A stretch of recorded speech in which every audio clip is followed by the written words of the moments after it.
Hi guys, welcome again to my YouTube channel. Saying guys, bago natin simulan yung tutorial, make sure nakasubscribe ka, click the notification para updated sa mga tutorial natin guys. Magandang umaga, magandang tahali, madahapon, madagabi, kung anong oras mo ito napapanood itong video to. Meron po sa inyo guys na i-share po na about po sa Wi-Fi router guys. Magpapalit ka na po ba guys ng internet? Katulad po sa amin guys. Nakita po nyo dito. Ito pong Wi-Fi na ito guys. Napanood nyo na po sa part 1. Ito pong Wi-Fi modem na ito guys. Ay papalitan na po namin guys. Kung napanood po yun sa part 1 guys. Kung napanood nyo na po. Tatanggalin na po namin siya guys. Kasi nga po, hindi po siya pwede pong makita po guys ng mga nag-install guys. Baka kung anong isipin po sa amin. Yan. Wait lang. Isentral lang natin guys. Ito po siya guys. Yan. Kung napanood po yung part 1 guys. Ito kasi part 2 na ito. Naka-premiere po siya guys ha. Nasa description lang po ng video guys yung part 1 po guys ha. Tagalin na po natin ito guys. Okay lang po siya guys na magpalit po tayo ng internet, fiber man yan or naka-sim base. Okay lang po siya guys. Tanggalin po natin ito. Yan. Naka-solder kasi siya guys eh. Tanggalin po natin ito para hindi po makita po ng mga nagpapa-ehe guys. Kung hindi po tayo naka-direct mismo sa mga PLDT fiber guys. Para po hindi alam yung ginagawa po natin guys. Kasi bawal po sa kanila guys na ilagyan po ng router po yan. Wi-Fi router. Kasi yung Wi-Fi router, sa mga matatagal na po dyan nanonood po sa YouTube ko, yun po yung, halimbawa, 50 Mbps po yung internet po nyo. Kaya po nyo pabrisin pa po, nagiging 70 Mbps, mga ganun guys. Yun po yung kapangyarihan. Sa akin po kasi guys, yung Wi-Fi router po, mesh po siya guys. Pwede po siyang tatluhan guys. Yung isa po, naka-LAN cable po siya, nakakonect po siya sa main internet guys. Sa tulad po nito. Tanggalin ko muna siya guys. Natanggal ko na po yung Wi-Fi. May load pa po ito guys. Ito po, itago natin guys para hindi po siya makita guys. Tago ko muna siya guys Debali guys, natanggal ko na po yung internet. Ito po siya guys. Itago natin yan.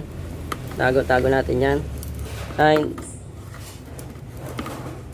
Tago natin to guys. Tatago po nyo kung meron pong antena sa inyo guys nakalagay. Tatago ko muna siya guys. Debali guys, naitago ko na po yung antena ko. Kung meron po kayo antena, nakatena po yung wifi po nyo.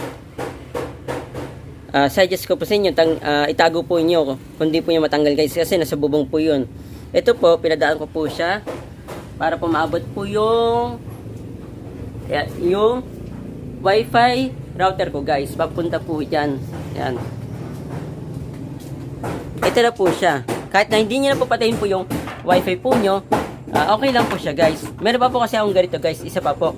Kumbaga yung isa po wireless po. Yun po yung gagandahan po sa Wi-Fi router po guys. Hindi lang po basta naka-router lang po kayo. May dalawang uri po kasi yung Wi-Fi router. Isa po normal na Wi-Fi router. Pero nakabris din po yung internet po yun Pero po yung pangalawa po katulad po nito Wi-Fi mesh po siya. Pakita ko po sa inyo guys yung isang pa pong ganito. So yun guys, andito po sa computer ko po. Di bali po, ito po yung isa ko po. Dalawa lang po yung Wi-Fi router ko po na naka-mesh po Ayan po, kita po nyo, wala po siya nakalagay po na LAN cable. Yan po yung agadahan po dito sa naka-Wi-Fi router po na mesh guys. Kung malawak po yung bahay po nyo. Para hindi po kayo hassle, maraming wire pa nakalagay guys. Ayan, nakapula din po siya. Yung una po, tsaka yung una po, tsaka yung pangalawa, once na nagkaroon na po tayo ng bagong internet po, yung unang mesh po na Wi-Fi router, pag nagkaroon na po yun ng internet, nakikabit na po natin yung LAN cable, magkakaroon na po ng internet po yung isang mesh po natin. Then ito, magre-refresh po siya ng ilang minuto, then magkaroon na din po siya ng internet guys. Kasi ito guys, magkapareho lang din po sila guys ng settings po. Kasi nga po, pinagsama lang po natin siya guys. Hindi po tayo nag-setup po ng bago dyan. Kumbaga, dagdagan lang po natin yung Wi-Fi router guys. Mamaya na ulit guys, kapag iba na po yung internet po namin. Para ito guys sa mga walang ideya po, baka po kasi magtaka po kayo kung may wifi router po kayo or naka wifi router mesh po kayo. Para po alam niyo na po yung gagawin po nyo, hindi na po kayo magtaka kung anong po gagawin po nyo guys. Kung wala po kayong ideya sa mga ganito guys. Ito na po guys yung isa kong router na mesh. Meron po siyang kulay kanina, di ba? Nakita po nyo. Nung hinugot po natin yung LAN cable po nito sa router, namula po siya guys. Depende po sa mga router kung ano po yung sign po niya. Kapag nawalan po ng internet guys, okay na po siya. Ayun. Then punta po tayo dito sa baba ko sa isang router mesh ko na ganito guys, sa deck ko. Punta na po tayo doon. Tara, let's go. So ayun guys, dito po tayo sa computer ko. Ito pa po yung isa kong mesh. Yan. And po yung patunay po guys na hindi na po natin kailangan po na mag-setup guys. Kanina po, red po siya. Pero ngayon, okay na po siya. Try natin na connect po dyan guys. Kung meron na po lalabas na internet.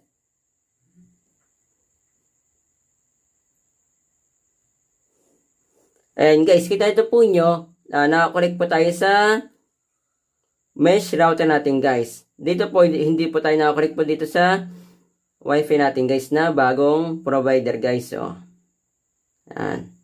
Try natin na mag-internet guys. Mag-internet. Facebook na lang pala tayo guys. Yan. Okay na po siya. Nakapag-internet na po tayo. Sinishare ko lang po itong video na ito guys. Para po sa mga walang ideya guys. Na meron pong router. Yan. Nag-aalaon po sila magpalit po ng provider po nila. Naka-Symbiose ka man or naka-fiber. Baka po meron naman po guys na panibagong isi-set up naman po sa wifi router po nila guys. Yun lang guys, i-share po sa inyo. Pa-share po ito mismo video sa mga kakalan nyo guys na meron pong wifi router. Gusto na po nila magbago po ng internet provider po nila. Nag-aalangan po sila. Baka po mag-setup pa po sila guys ng panibagong setup po sa router po nila. Lalo na guys sa mga pinagawa lang po yung router po nila. Pinasetup na po. Kaya po sila nag-aalangan kasi hindi po sila marunong. Pa-share po itong mismong video guys kahit na di po nyo kakilala guys, pakishare po itong mismong video sa mga nakita po nyo guys na meron pong router na nagpa-setup lang po, na nag-aalangan po sila na magpalit po ng internet provider guys, para po alam na po nila guys na hindi na po magsisetup po guys ng panibagong setup po sa router. Automatic po guys na meron na po internet po agad guys once na na-setup na po siya ng isang beses po guys, na hindi po na-reset po guys Kapag sinari niya itong mismong video nadami itong views, mas madami tayong natala na tao. Yun lang po, masad po, God bless po, ingat po yo.